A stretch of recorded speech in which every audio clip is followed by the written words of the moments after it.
listening to the Eagles with Hotel California here on 88.1 FM WVYC, and good afternoon to you all. This is the voice of your college. Thanks for tuning into this show on Friday, November 16th. My name is Keelan Tollinger, your host for the next full hour at 3 o'clock p.m. It's the last show before Thanksgiving break, and if you don't count this one, that means there's only 2 more editions or so until the end of the semester. And I'll be the one saying it the most that it's going by really quickly. I mean, coming in and week out to this studio, all the individual episodes just kind of seem to mesh together and blend, and I lose track of like the topics and the order of events that news stories have broke. But in the end, that's a sign that no matter what, we're moving forwards, as colloquially as it sounds, I guess. That's all we can really do. So, as far as the news goes around campus, a small snowstorm came through yesterday and caused a closing at 2 p.m. Came a little too late in my opinion because there were so many accidents and messes on the road to clean up, apparently. Stepping out the door for my class at 9:15 wasn't bad. The sidewalks were just wet, but by the time I came out of the Humanities building to get to Wolf Hall, the sidewalks were just covered. The snow was blowing in your face. Commuters just shouldn't have shown up on campus at all. By noon, they completely called off the rest of the day, but 3 inches of snow had to have fallen by then or so. Completely wet, immediately clinging to the roads. And by the time it was 3 o'clock or so, it was just raining sleet on these 6 or so inches of accumulation until about 5 or so. Then I think it finally changed to rain. All the other school districts were smart enough to close in the city in the morning, but yeah, your college, as is typical, tried to tough it out. They did surrender a little bit, at least this morning, when they announced a 2-hour delay. My communication theory professor showed up in a Notre Dame hoodie and jeans to my only class today because he never actually got home last night. he was stuck in York City and stayed at a friend's house instead. This is something you'd suppose college kids would be doing to stay alive, but yeah, so many stories I've heard of afternoon and evening commutes being 5 times longer or more. Other faculty, other students from here in South Central Pennsylvania all the way up to the Northeast. A sign of what's to come this season, I guess. Unfortunately, with everything in the evening hours getting canceled yesterday, the TEDxYCP lecture conference that the college was trying to put on had to be moved to another date. That would have been a night of similar talks like the one I covered on human technology interaction with children's YouTube and all about a month ago. So they were going to put on their own presentation. And I'll try to bring the content of that on the show at a later time. Would have been a topic on this week. But when it does come, it should be pretty interesting to see how the school puts on a production of inspiring educational speeches. If you want to hear more from me, by the way, remember that you can go to youtube.com and search In the Studio with Keelan Tollinger to find my channel where I upload all of my past shows, each of my monologues without the music, and especially if you missed last week of one of my past co-hosts, Bobby Furta, making his return to WVYC. It was a great show, and to have more guests on the air. Anyway, I want to quickly start off the hour with a word on stranger danger, the kind of phrase that everyone's been hearing as kids about like suspicious adults, preparation for situations that you might think, I'll never be faced with someone trying to kidnap me, but it's a grim scenario. But last week, a 10-year-old girl in Arizona knew exactly what to do when she was possibly going to be lured into a stranger's vehicle. By the way, this is kind of like straight out of an instructional video they play in elementary school on a VCR, because there was a man driving a white SUV. All it needed was to be like an unmarked van, just to be the definition of suspicious. But this driver pulled up alongside a girl walking with a friend near a park and claimed her brother was in an accident and she needed to go with him. Her simple question was, "What's the code word?" And when the man didn't know, he drove away. She said in an interview herself that he just froze and rode off. Police obviously hailed both the girl's response and her courage, and especially the mother that taught her child this strategy. I mean, this traditional way is nothing new, this code word stuff, but as we know in this case, it was so effective, potentially saved a life. I think I discussed something like that with my dad years ago, but I've completely forgotten about it. Not like I really need to use it at this point. But if you're a college student like me and want to keep your future kids safe, why not keep up with the generational habit of teaching them a code word? Just like something to remember in case like any unfamiliar adult is going to pick up your child. Share that phrase so they know who they can trust. And it isn't a super high-tech way of stopping criminals. I mean, this goes back decades and decades from what I hear, so it's essentially timeless advice. Other than that, what else is coming up on this edition of In the Studio? Maybe you've heard about the Girl Scouts suing the Boy Scouts, perhaps. It's more than an issue of, like, someone, I guess, like, putting grasshoppers in a sleeping bag or something. The California wildfires are crazy, and there's much to discuss about that. Plus, the GoFundMe campaign that was supposed to help a homeless man wound up getting just about everyone involved arrested. And lastly, the still developing story about a CNN reporter and a White House press pass. But before we get into all that, here is some music to kick off your Friday afternoon in the studio. Post-rock band Marble Sounds from Belgium is coming at you next with, at least what I think, is the classic 2 and Still Counting. I'll be back in 4 minutes to rejoin you here on WVYC. Stay tuned.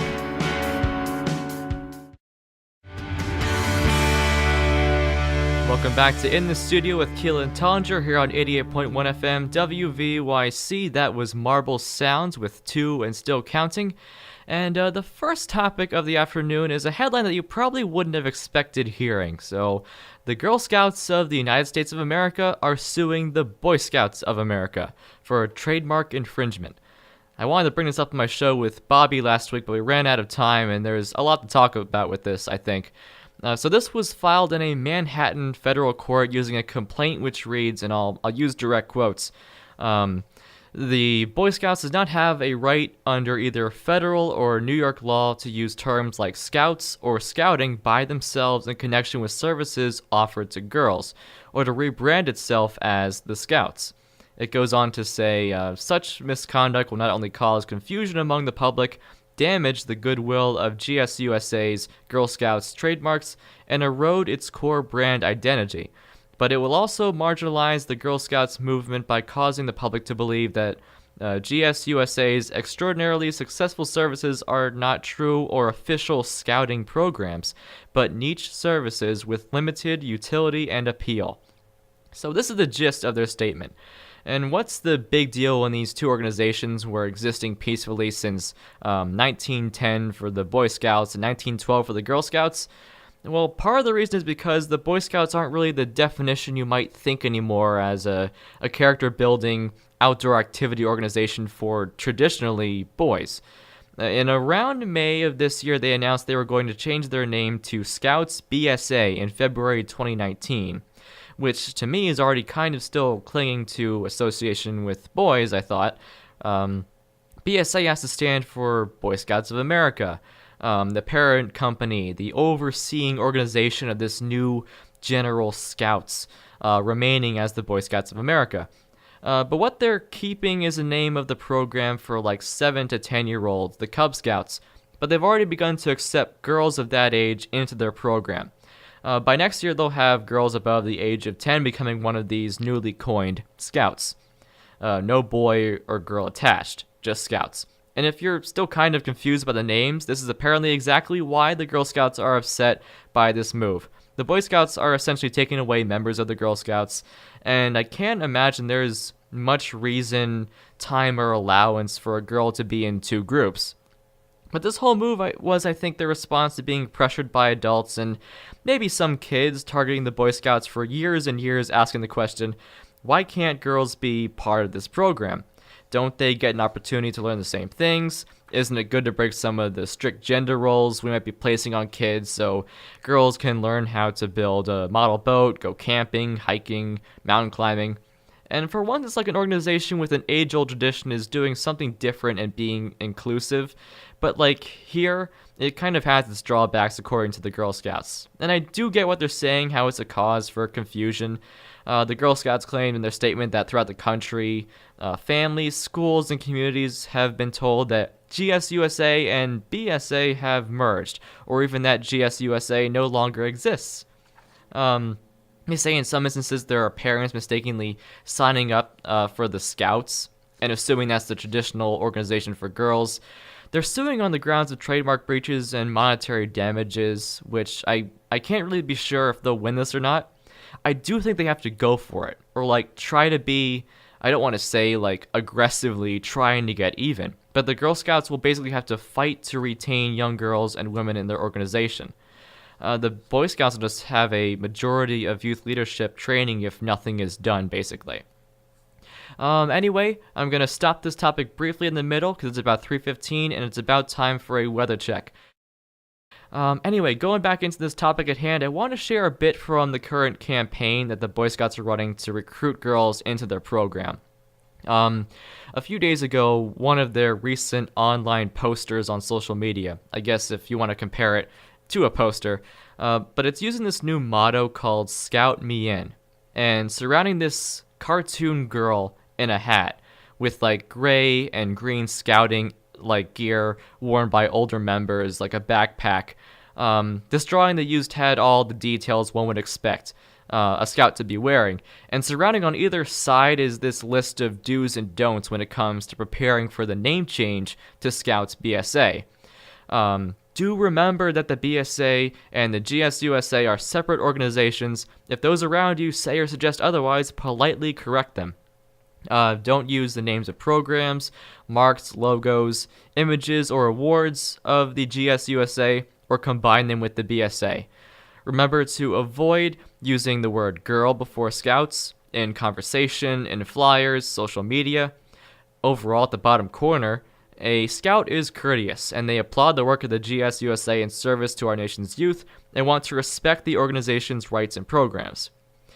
Still, regardless of how cooperative the Boy Scouts are trying to be, I don't think the Girl Scouts are going to withdraw their suit anytime soon. And what I hope doesn't happen is a rocky transition as girls start to become members of these scout troops or organizations. Like, it'd be tough to have a lot of instances of a boy going, we have to let girls in now, let's pick on them or something. Like, that's totally against the code of conduct probably, but even the subtle feelings of like, someone in this band might be at a place in the minds of the gender that was already there and like used to the status quo. But I like to think that girls would be in these BSA programs and they would be passionate about the things that boys like to do, being in the wilderness, folding up an American flag, all that stuff. That regardless, like a member is having fun and making new friends. That's the whole point. I was a Cub Scout for a little while, and it wasn't quite for me, but my sister enjoyed her time as a Daisy Scout and a Brownie Cadet, I think. Made some friends, did lots of arts and crafts, and I really think that some of what's motivated the Girl Scouts organization to take a more proactive approach is that they don't want to forever be the group that teaches girls to sing songs and sell cookies, like if that makes sense. Because shortly after the Boy Scouts decided to include girls, the Girl Scouts rolled out badges for science, technology, engineering, and mathematics, like the STEM acronym stuff that's becoming an important component of high school education. I think a lot more outdoor activities compared to a short decade ago, like getting girls into kayaking and stuff like that. I mean, both these groups want to break some of their norms, get troops of theirs, like getting out there and experimenting. But with the busy nature of families these days and the importance of like youth sports, for example, both these scouting programs are really under pressure to survive, and they're really going to have to like expand upon their base and tradition that they've had for over a century, and react to the modern landscape of what interests boys and girls these days. And for what it looks like, I don't think the Girl Scouts will aim to include boys anytime soon. Barely even cooperate with the Boy Scouts, and if that's a little counterproductive to each of their values, I don't know, but it's time to move on, I guess. It has gotten to about 3:20 here on 88.1 FM WVYC, and I'm going to return a short bit after a song from Matt Korekis. It's about a motorcycle accident on a rainy night that nearly killed the singer, apparently, so that's what kind of the aggressive lyrics are for. Anyway, the song is My Lucky Number 3, and you are listening to 88.1 FM. Stay tuned.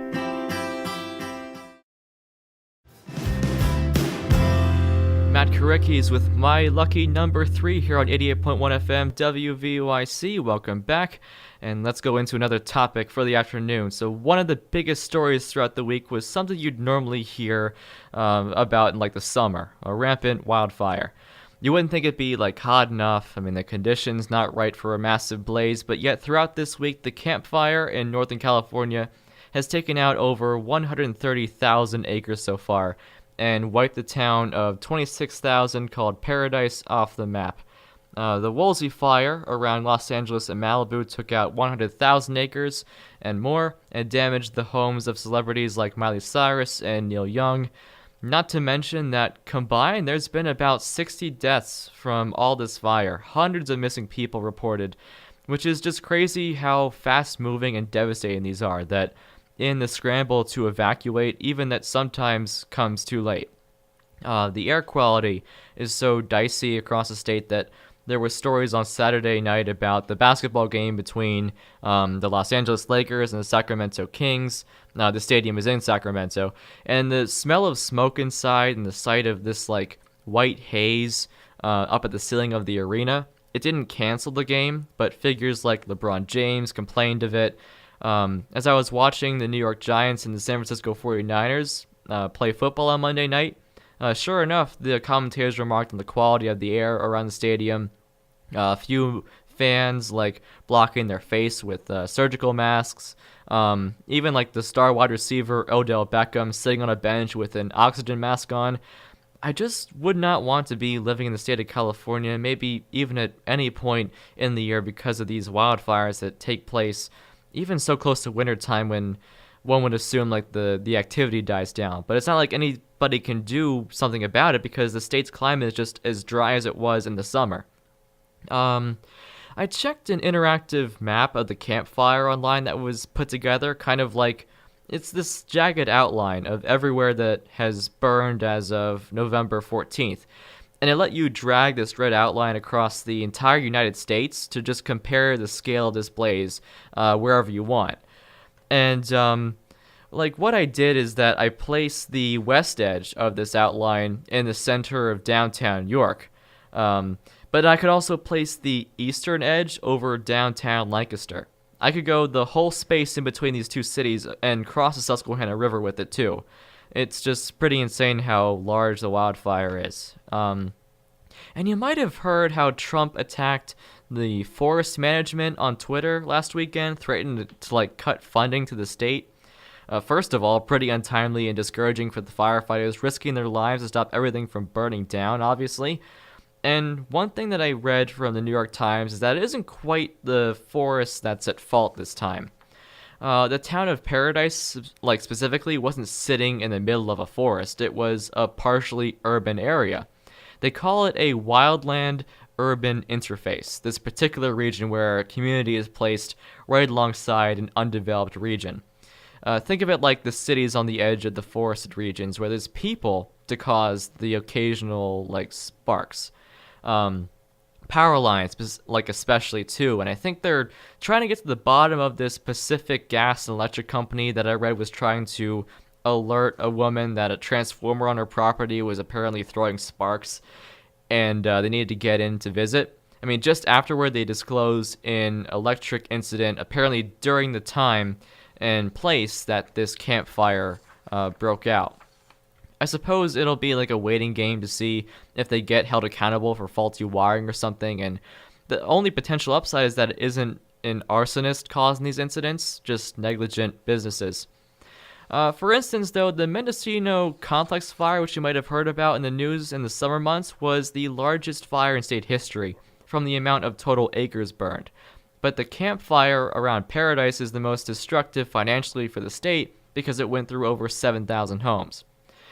Two historic fires in the same year taking place with a different set of circumstances on how they started, but the way they've been fed has no doubt got to be blamed on the dry climate. And I guess there's also some decades-long tension with the environmentalists in that area to remark on as well. Because it seems fairly obvious to say that you don't want forests burning out of control. The way you can anticipate and plan ahead is by cutting back trees responsibly. But there's people that'd rather not see a woodcutter anywhere in a forest and fight with legislation and combative words to tell them to stay out. That's one factor of the problem, I feel. But beyond that is actually the losing battle that I think the state's funding has to wage over resources. So a big fire burns, and thousands of firefighters need to be called in, fly the airplanes and helicopters.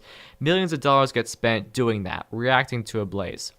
How much money is left to do smaller controlled burns, like deploy firefighters to spots that are in danger of flare-ups, and basically burn smaller, dead vegetation? And what I'm saying is that the finer sources of these fires basically aren't the dense trees. Some researchers say it's the bushes and the ground level plants that die first and act as the kindle, like the paper, to all this. I mean, like, rather than a 100-foot tree, like bursting into flame when a match just touched to it. Just doesn't happen. They need to do controlled burns every few years to get rid of those smaller, more dangerous plants. And the problem is, with what money do they have left to do that? When is the weather ever going to cooperate and bring them out of the drought? And I just basically see no end to the suffering that the millions of Californians have to put up with to live in their region. I essentially have no right to complain about snow when earthquakes and fires aren't the norm over here. And to anyone who has a family living in the state and is potentially affected by these blazes, I genuinely hope they stay safe, have their homes and possessions protected, and that first responders to these disasters are okay as well. But I guess moving on, it is about 3:30 here at WVYC, so it's time now for the hourly PSA. The next song coming up comes from Toto. It's Hold a Line here on 88.1 FM WVYC. I'll return with some thoughts on freedom of the press right after this. I'll be right back.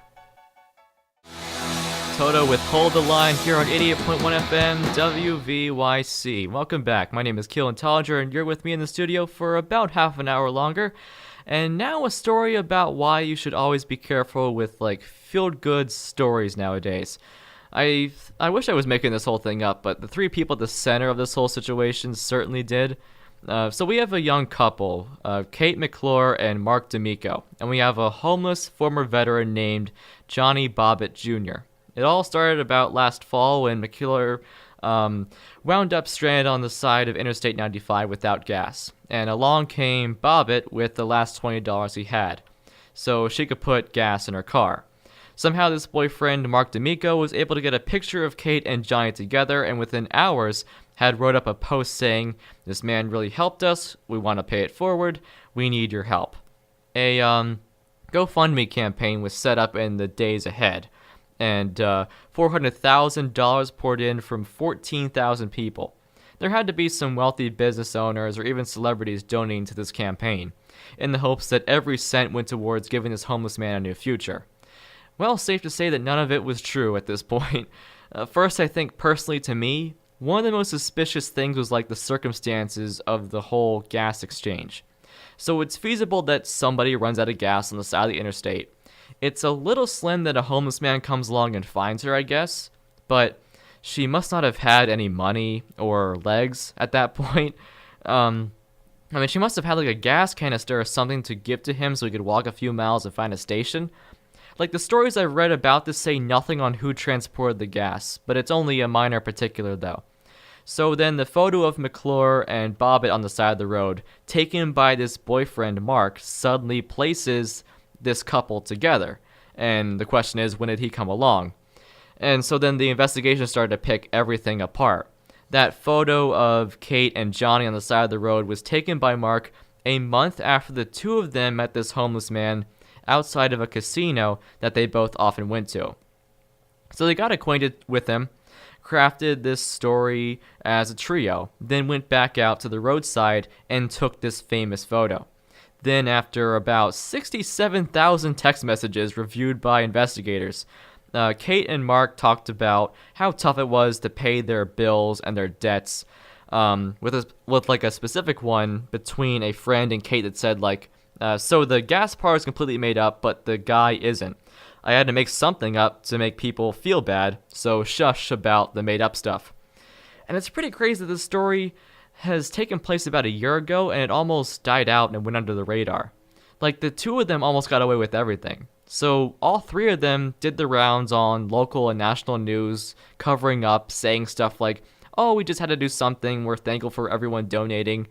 There was video of the grand total reveal to Johnny that evidently must have been faked. News companies filmed the moment he got his first haircut in seemingly forever to cut down his out-of-control beard. But the most evil thing, definitely, is that after about $375,000 went to this couple's personal accounts, they only gave this homeless guy $75,000. Like, practically using him. And with the leftovers, they bought a BMW, purses, went on trips, used the money at casinos, just absolutely blew it all for the heck of it. The only thing that Johnny got out of it was a new camper from the two of them that they placed on their property and told him to live out of it. With no access to his owed money, no food, no water, like $75,000, but no home he was promised. Now, he had to do something, and by August he had lawyers suing the two of them for fraud.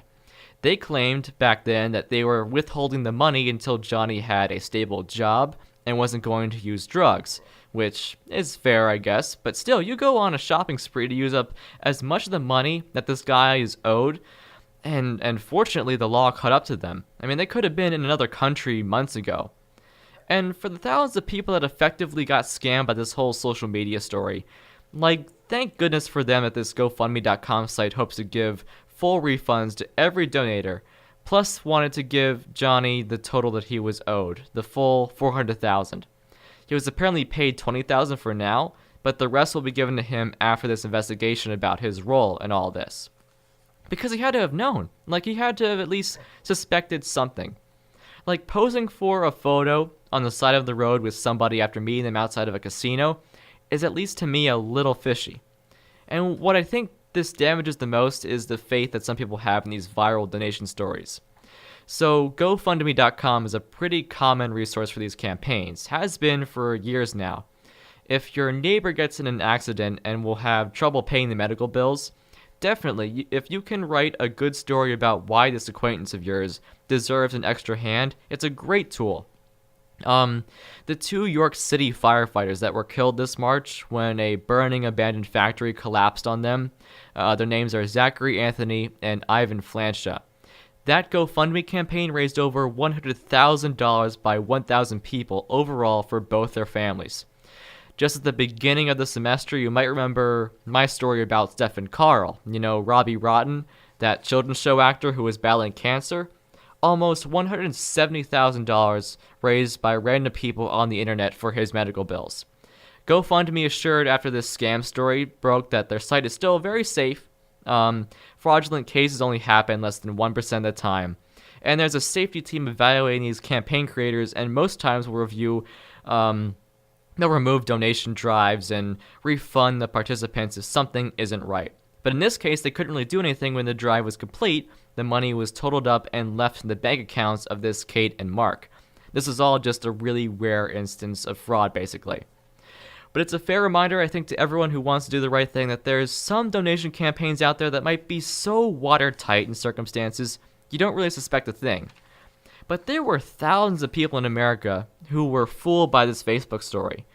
I sort of like to do my relatively quick research now and see who's behind these campaigns. Like, when I donated like a small amount to Robbie Rotten, this stranger, I understood it was set up by former actors that worked with him. The two firefighters here in New York, the organization that was controlling it was the fire department itself. I don't think in this day and age I'd donate anything unless it was a local cause, or I was really sure and familiar with the organizer. And that applies to even dropping dollar bills into a bucket these days. And where this is going to leave Johnny Bobbitt, this homeless gentleman, I hope it's a relatively decent place. He's a veteran and deserves some credit, a place to stay, a job, but I can't shake the feeling that he was at least a little compliant about this whole affair. And couldn't he at least have seen that this couple was pulling his leg? Well, you can only imagine. But that finishes up all I've got on this topic, and let's take another short detour into the weather check, the second one for the hour. I think it's time for another break for me here on WVYC. This next track is from a Brooklyn, New York musician, as independent of a publisher as it gets, just a solo artist by the name Sweetener. This small track is titled Trina, and my name is Keelan Tollinger, and I will be back in just 2 minutes here on 88.1 FM. Welcome back to 88.1 FM WVYC. That was Sweetener with Trina, and very fuzzy sort of bedroom rock produced kind of music. It was a pretty interesting find.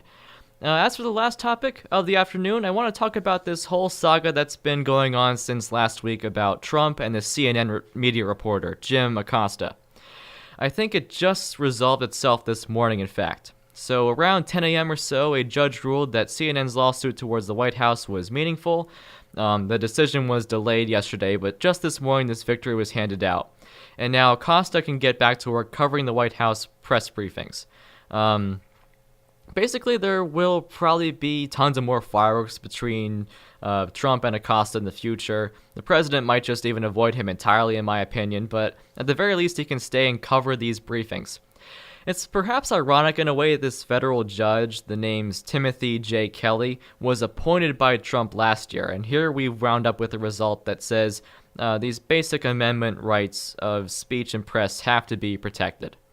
Now, the whole lead up to this was kind of an area of debate. You might have seen footage of this exchange where Acosta brought something up about the migrant caravan to Trump, and the president naturally ignored it, didn't want to answer it. When his words on hot button issues he has to defend, he just doesn't really want to do it. But it was kind of like this whole childish trading of words. Like Trump speaking over Acosta saying, "I'm not going to say anything about this. Your organization should be ashamed of themselves for having you employed. You're a very rude man."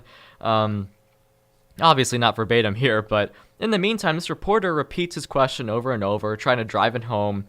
Ultimately just a mess. But when a young female White House aide stepped up and tried to take the microphone away from Acosta, he pretty much turned her away, defended the mic, placed the side of his hand over her elbow as she was reaching out, and just pushed it down, made it bend, made her retreat.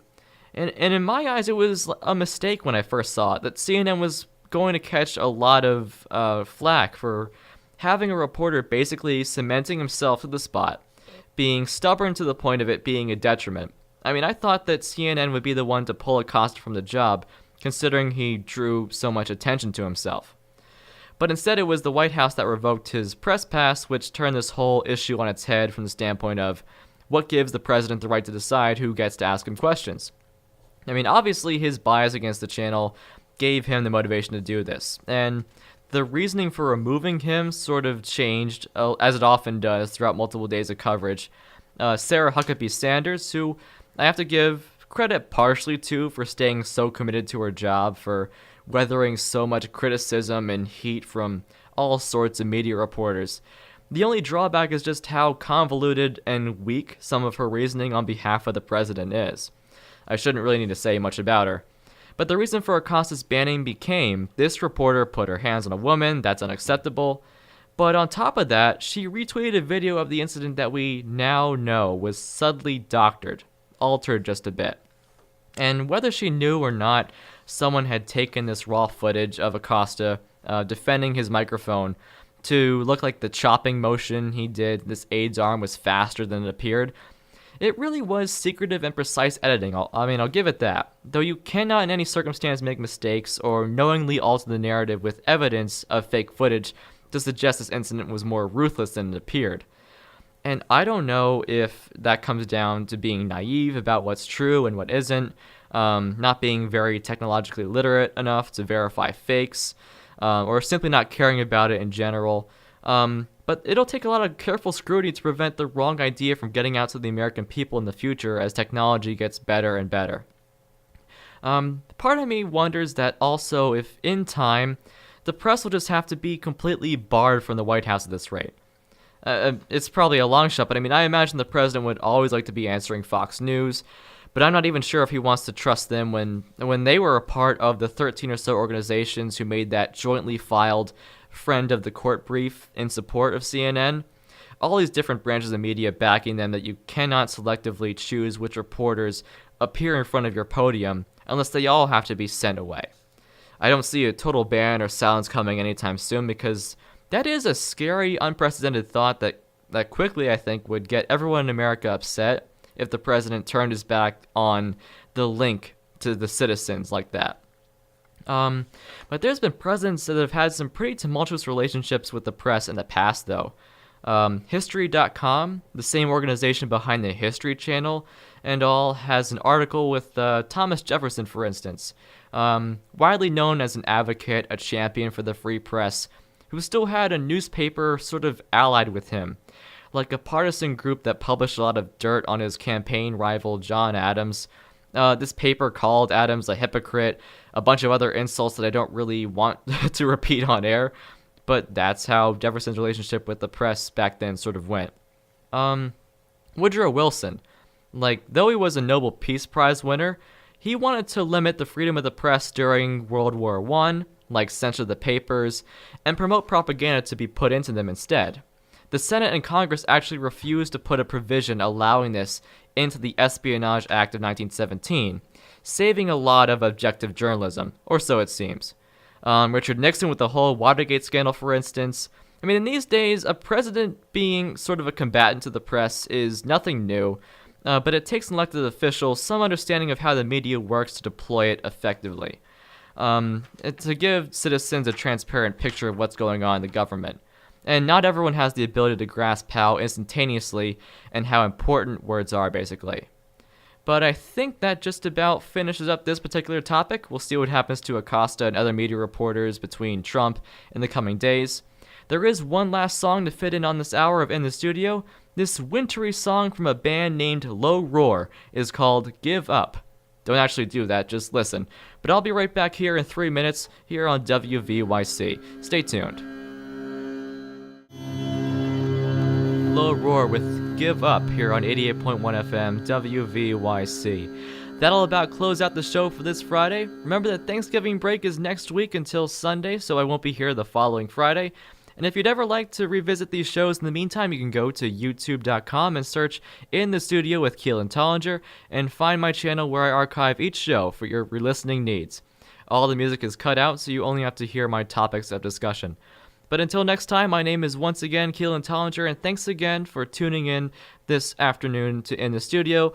We will finish things off with Beach House and Chariot here on 88.1 FM WVYC. Have a great Thanksgiving break.